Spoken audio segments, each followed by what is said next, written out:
दोस्तों इस वक्त की सबसे बड़ी खबर आपको बताते चले महाराष्ट्र के महाड से, जहां पर शिवसेना उद्धव गुट की नेता का हेलीकॉप्टर क्रैश हो गया। उद्धव गुट की नेता सुषमा अंधारे का हेलीकॉप्टर क्रैश हुआ है। सुषमा अंधारे को लेने महाड आया था ये हेलीकॉप्टर और हेलीकॉप्टर से सुषमा अंधारे नहीं थी मौजूद।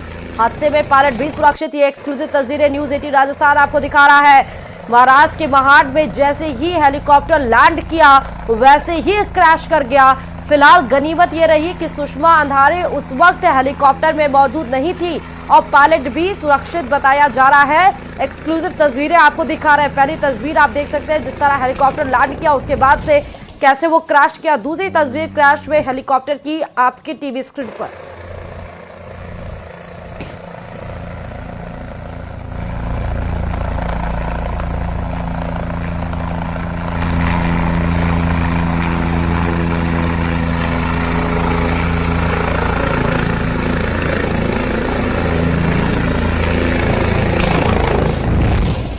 तो आपको ये तस्वीरें हमने एम्बियंस भी आपको सुनाई हेलीकॉप्टर की लैंडिंग की, जब हेलीकॉप्टर उड़ता उड़ता धीरे जैसे लैंड करने की कोशिश जब उसने की, जैसे ही जमीन पर हेलीकॉप्टर उतरा उसके बाद वैसे ही धड़ाम हो गया। गनीमत ये रही कि शिवसेना की नेता सुषमा अंधारे उस समय हेलीकॉप्टर में मौजूद नहीं थी। फिलहाल इस हादसे में पायलट भी सुरक्षित बताया जा रहा है। अब ये पूरा कार्रवाई का विषय है। हेलीकॉप्टर के अंदर क्या ऐसी गड़बड़ी थी, क्या ऐसा हुआ था कि लैंड करते ही हेलीकॉप्टर क्रैश हो गया।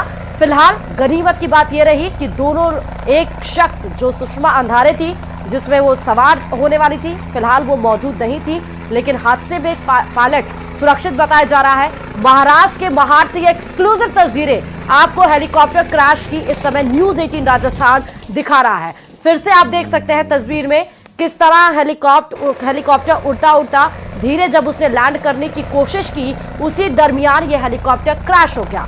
उद्धव गुट की नेता सुषमा अंधारे उस समय हेलीकॉप्टर में मौजूद नहीं थी, लेकिन इस हेलीकॉप्टर क्रैश में जो पायलट है वो भी सुरक्षित है। दूसरी तस्वीर हम आपको हेलीकॉप्टर क्रैश की दिखा रहे हैं।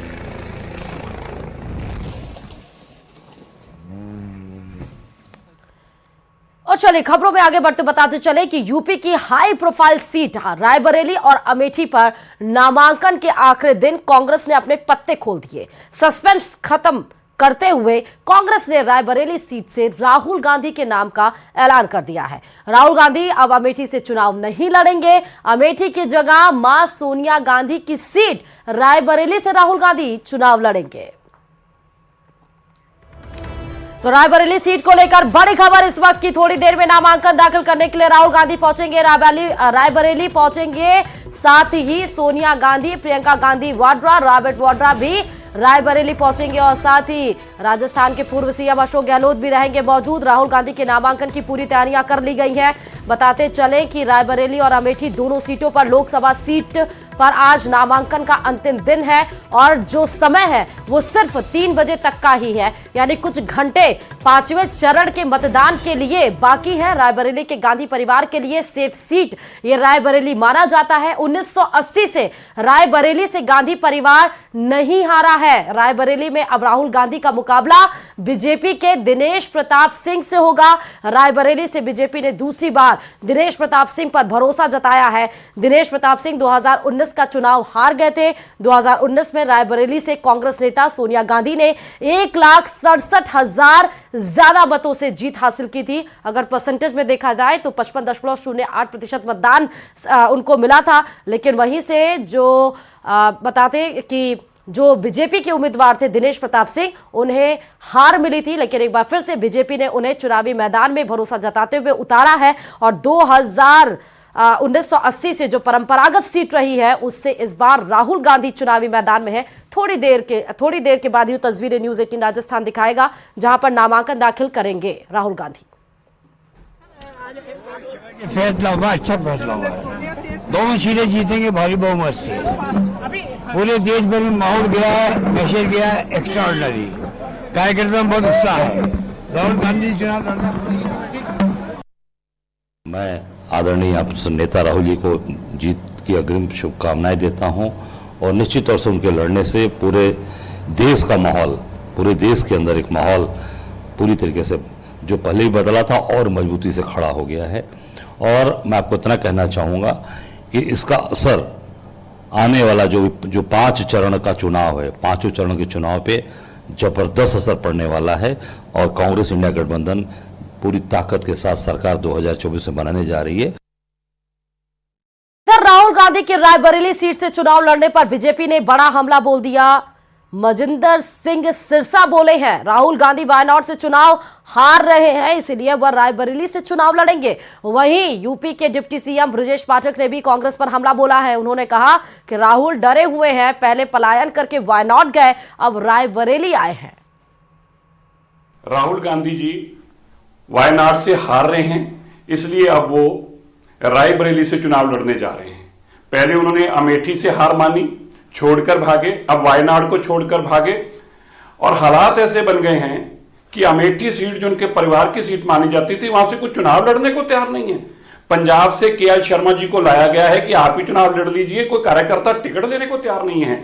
और अमेठी को तबाह करने के बाद, वायनाड से भागने के बाद, मैं आपको बताना चाहता हूं इस बार उनको रायबरेली से भी भागना पड़ेगा। इस बार रायबरेली के लोग उनको सबक सिखाएंगे और दूसरे नंबर पर उनको लाएंगे। हार का मुंह उनको रायबरेली से भी देखना पड़ेगा। डरे हुए हैं, पहले पलायन करके वायनाड गए थे, अब रायबरेली आए हैं, इनको हार का सामना करना पड़ेगा। बड़ी पराजय होगी। रायबरेली अमेठी दोनों सीटें बीजेपी प्रचंड बहुमत के साथ जीतने जा रही है। यह कांग्रेस पार्टी 0 सीट पाएगी उत्तर प्रदेश में, 000। राहुल गांधी की सीट खतरे में। आप अच्छी तरह जानते हैं, आप भी जानते हो 000 आने वाला है कांग्रेस का। तो वहीं अमेठी से कांग्रेस ने केएल शर्मा पर दांव खेला है। सोनिया गांधी के करीबी केएल शर्मा पहली बार चुनावी मैदान में होंगे। अब तक वो रायबरेली में सांसद प्रतिनिधि के रूप में जिम्मेदारी संभालते आए हैं। 7 चरण के आम चुनाव के 5वें फेज में 20 मई को अमेठी और रायबरेली सीट पर मतदान होगा। ये दोनों सीटें परंपरागत रूप से गांधी नेहरू परिवार के सदस्यों के पास रही हैं। पहली बार पार्टी ने अमेठी से गैर गांधी परिवार से उम्मीदवार बनाया है। अमेठी और रायबरेली में नामांकन की तैयारी पूरी हो गई है। कांग्रेस अध्यक्ष मल्लिकार्जुन खड़गे भी नामांकन प्रक्रिया में शामिल होने के लिए रायबरेली जा रहे हैं। मैं सबसे पहले तो कांग्रेस पार्टी का भारी हूं, जिन्होंने एक छोटे से कार्यकर्ता को इतनी बड़ी जिम्मेवारी के काबिल समझा। मैं आदरणीय खड़गे जी का, आदरणीय सोनिया जी का, आदरणीय राहुल जी का, आदरणीय प्रियंका जी का तहे दिल से आभारी रहूँगा, क्योंकि मैंने 40 साल इस क्षेत्र की सेवा करी है। ठीक है, आज भी कर रहा हूँ, कंटिन्यू कर रहा हूँ। और मेरे को बहुत खुशी की बात है कि इतने छोटे से कार्यकर्ता को उन्होंने इतनी बड़ी जिम्मेवारी दी। मैं आभारी हूँ उनका। और अब आपको पाली से बड़ी खबर बता, लिस्ट से भी बाहर कर दिया। कुणाल घोष के तेवर भी अब तीखे हैं। उन्होंने भी पार्टी पर पलटवार किया कि इस गर्मी में वो दौड़ भाग करने से बच गए। देखिए रिपोर्ट।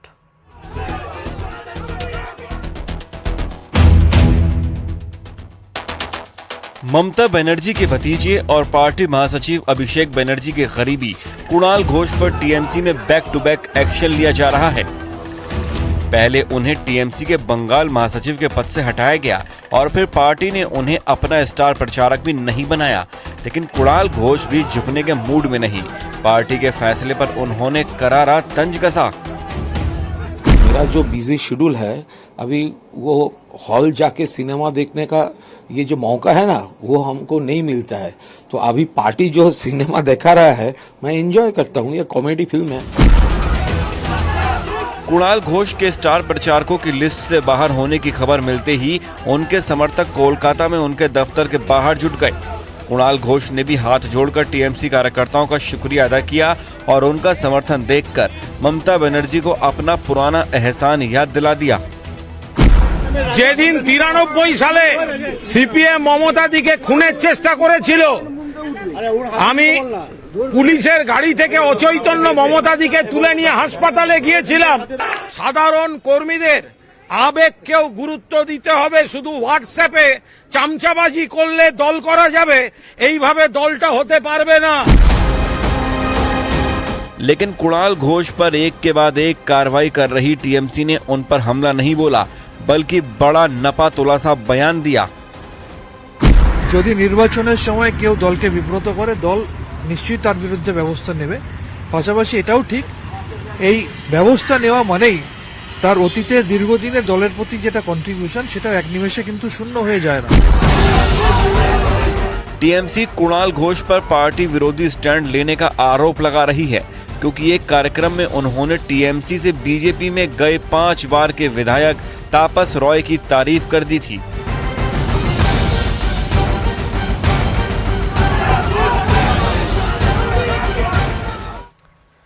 और इस बीच जयपुर से बड़ी खबर यह है कि अवैध कॉलोनियों पर बड़ी कार्रवाई को अंजाम दिया गया है। जेडीए ने जोन 14 में 5 अवैध कॉलोनियों पर कार्रवाई की है। जी हां, डिग्गी रोड पर बनियावाली गांव में कॉलोनी से निर्माण हटाया गया है। अवैध निर्माण पर नकेल कसी गई है। जेडीए के द्वारा बनियावाली गांव में कृषि भूमि पर से अवैध निर्माण को हटाया गया। तस्वीरें आपको दिखा रहे हैं जेसीपी के माध्यम से किस तरह अवैध निर्माण को कृषि भूमि से हटाया जा रहा है। बनियावाली गांव में भी अवैध कॉलोनी पर कार्रवाई की गई है। लाखरा गांव में तलाई के पास काटी जा रही थी यह कॉलोनी। खेड़ी गोकुलपुरा में कृषि भूमि से अवैध निर्माण जेडीए दस्ते ने हटाया है।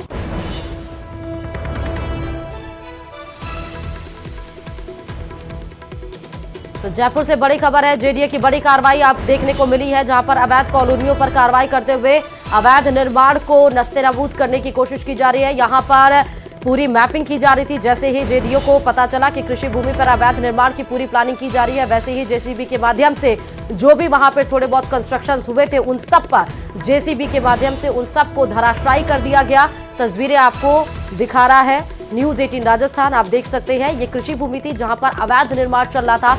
जेडीए ने अवैध कॉलोनियों के खिलाफ बड़ी कार्रवाई को अंजाम दिया है। और आपने बड़े बुजुर्गों से सुना होगा कि 60 से 70 के दशक में शिक्षा प्राप्त करने के लिए वो कई किलोमीटर पैदल चलकर स्कूल तक पहुंचते थे। युग भले ही बदल गए हो मगर हालात नहीं बदली हैं। भीषण गर्मी और लू के थपेड़ों के बीच बाड़मेर जिले के एक गांव के नौनिहाल टीन शेड के नीचे पढ़ने को मजबूर है। देखिए।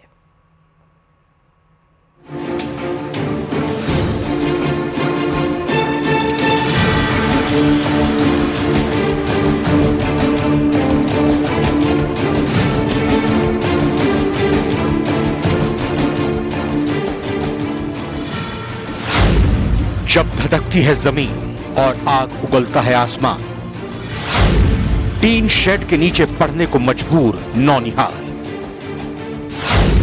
शिक्षा व्यवस्था का हाल बेहाल। स्कूल जाते बच्चों की ये तस्वीरें फील गुड कराती हैं। इन तस्वीरों को देखने पर लगता है कि बेरोजगारी के आंकड़े चाहे जितने बढ़ रहे हों, लेकिन अक्षरों के प्रति लोगों के मन में सम्मान अब भी बरकरार है। तभी गांव देहात के लोग अपने बच्चों को पढ़ने भेज रहे हैं और बच्चे भी खुशी खुशी ऊबड़ खाबड़ रास्तों से होते हुए स्कूल जा रहे हैं। अब इन बच्चों का स्कूल देखिए, तापमान 40 डिग्री पर है या पार हो चुका है। ऐसे समय में मौसम विभाग बाहर निकलने या भीषण गर्मी में ज्यादा देर तक रहने से बचने की सलाह देता है, लेकिन बाड़मेर के ये बच्चे ऐसा नहीं कर सकते। अक्षर ज्ञान के लिए इन्हें प्यास और पसीने का दरिया पार करना ही होता है। सर्द आप देख रहा हो, मेरा बच्चा भी परेशान है और कोई पानी वगैरह कुछ नहीं है, होली भी जी बनी नहीं है। स्कूल के बारे में हाथ जोड़ कर माना सरकार जो सब को दे सके, हमारा बच्चा परेशान आप देख रहे हो। टीन शेड में पढ़ रहे बच्चों की तस्वीर है बाड़मेर शहर से महज 20 किलोमीटर दूर शिवपुरा की।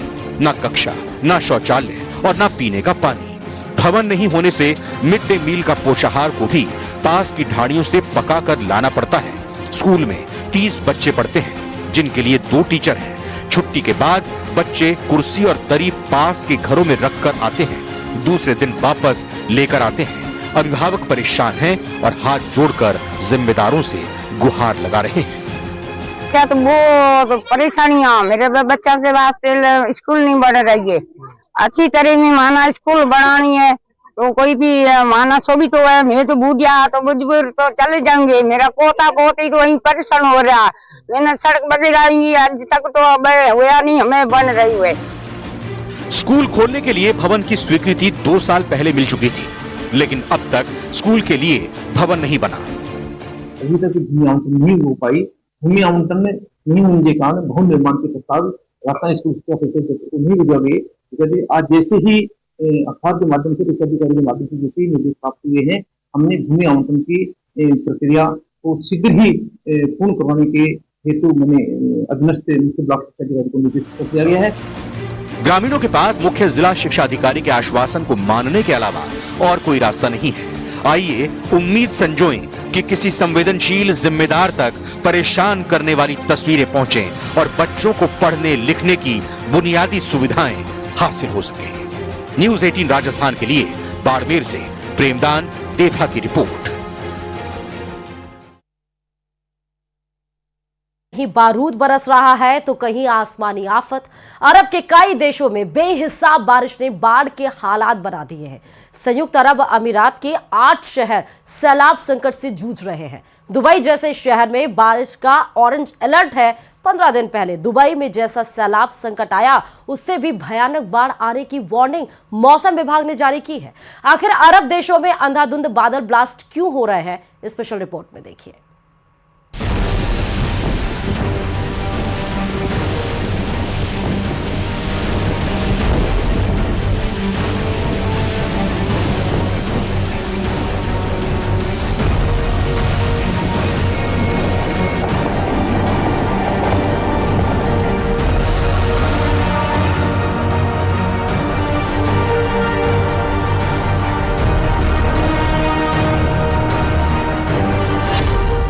शारजाह में सन्न कर देने वाला सैलाब।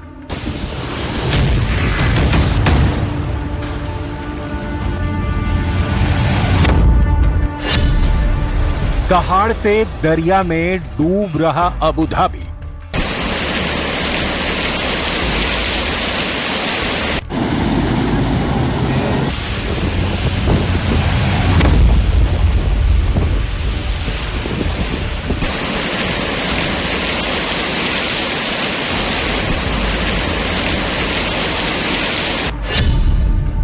यूएई की 8 सिटी में सैलाब संकट।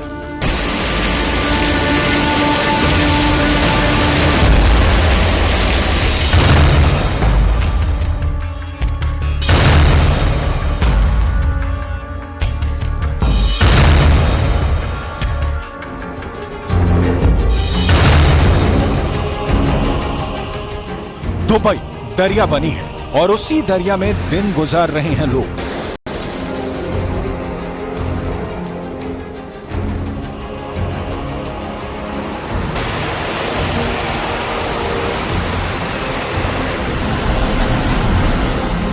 ये तस्वीरें दुबई के जेवीसी इलाके की हैं, जहां घर के सामने जल जमाव होने से परेशान आदमी पानी निकासी के लिए मशक्कत कर रहा है।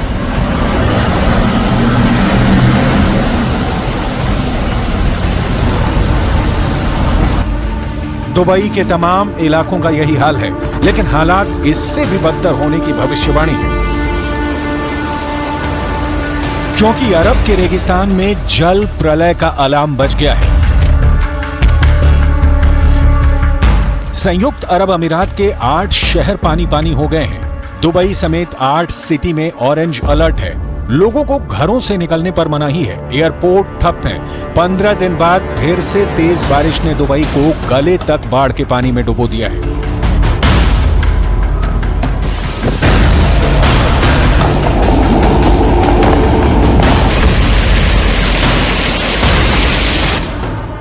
बारिश के कारण कई शहरों में जलभराव की समस्या शुरू हो चुकी है। यूएई के मौसम विभाग ने 3 मई तक पूरे देश में भारी बारिश का अलर्ट जारी किया है। दुबई के इंटरनेशनल एयरपोर्ट से 4 उड़ानें तक रद्द कर दी गई हैं। दुबई की मीडिया खलीज टाइम्स के मुताबिक शहर में बारिश के कारण स्कूल और बस सेवाओं को अगले आदेश तक के लिए बंद कर दिया गया है। शारजाह सिटी में पानी भरने लगा है। अबू धाबी के शेख रशीद बिन सईद स्ट्रीट एयरपोर्ट पर भी तेज बारिश के बाद पानी भर गया। दुबई पुलिस ने मौसम की मार से लोगों को बचाने के लिए अमीरात के कई इलाकों में सड़कों को बंद कर दिया है। अरब मुल्कों में मूसलाधार बारिश ने हालात बिगाड़ रखे हैं। 30 अप्रैल को सऊदी अरब के मदीना ने बेहिसाब बारिश में बाढ़ के हालात बने थे। बारिश के बाद आई बाढ़ ने सऊदी अरब के उत्तरी हिस्सों को सबसे ज्यादा प्रभावित किया। अल उला और अल मदीना प्रांत में भीषण बाढ़ देखी गई। मदीना की मस्जिद अल नबावी में भारी बारिश का पानी तेजी से गिरते हुए देखा गया। तूफानी बारिश को देखते हुए सऊदी अरब के 2 सूबों में स्कूलों को बंद कर दिया गया। मदीना में कई सड़कों पर बाढ़ का पानी आने के कारण यातायात भी रोक दिया गया था।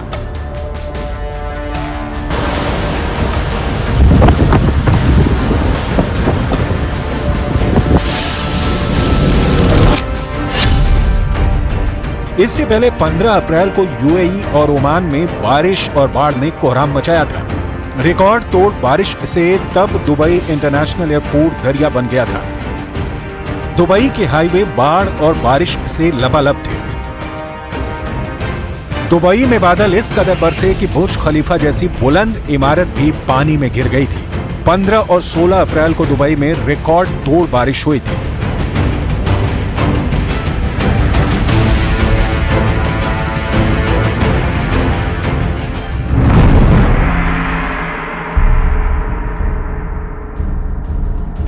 आंकड़े बताते हैं कि दुबई में 88.9 मिलीमीटर बारिश रिकॉर्ड की जाती है, लेकिन 15-16 अप्रैल को 24 घंटे में कुल 160 मिलीमीटर बारिश दर्ज की गई। बताया गया कि इस बारिश ने दुबई में पिछले 75 साल का रिकॉर्ड ध्वस्त कर दिया।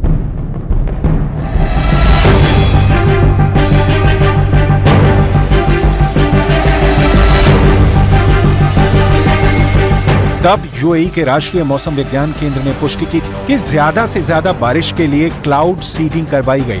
भीषण गर्मी से निपटने के लिए और तापमान को कम रखने के लिए दुबई में कृत्रिम वर्षा का ये बहाना मौसम वैज्ञानिकों के गले नहीं उतर रहा है। पहले जानिए क्लाउड सीडिंग क्या है। जब एक निश्चित जगह पर निश्चित समय में बहुत ज्यादा बारिश हो जाती है तो उसे हम बादल फटना कहते हैं। बादल फटना इस बात पर निर्भर करता है कि क्लाउड सीडिंग से कितने बादल जमा हुए हैं। अगर बहुत ज्यादा भाप से भरे बादलों की पहचान करके उसमें क्लाउड सीडिंग करा दें तो बादल फट सकते हैं। ऐसे में संभव है कि यूएई समेत खाड़ी देशों में इसकी वजह से तेज बारिश आई हो, जो बाढ़ की वजह बनी। हालांकि पश्चिमी देशों के मौसम वैज्ञानिक दुबई में बाढ़ की वजह क्लाउड सीडिंग को नहीं मान रहे। एक्सपर्ट के मुताबिक खाड़ी देशों पर बादल की पतली लेयर होती है, वहां क्लाउड सीडिंग के बावजूद इतनी बारिश नहीं हो सकती है कि बाढ़ आ जाए। Cloud seeding. चलिए, इन्हीं तमाम खबरों के साथ बिग ब्रेकिंग में फिलहाल अभी के लिए इतना ही, और खबरों के लिए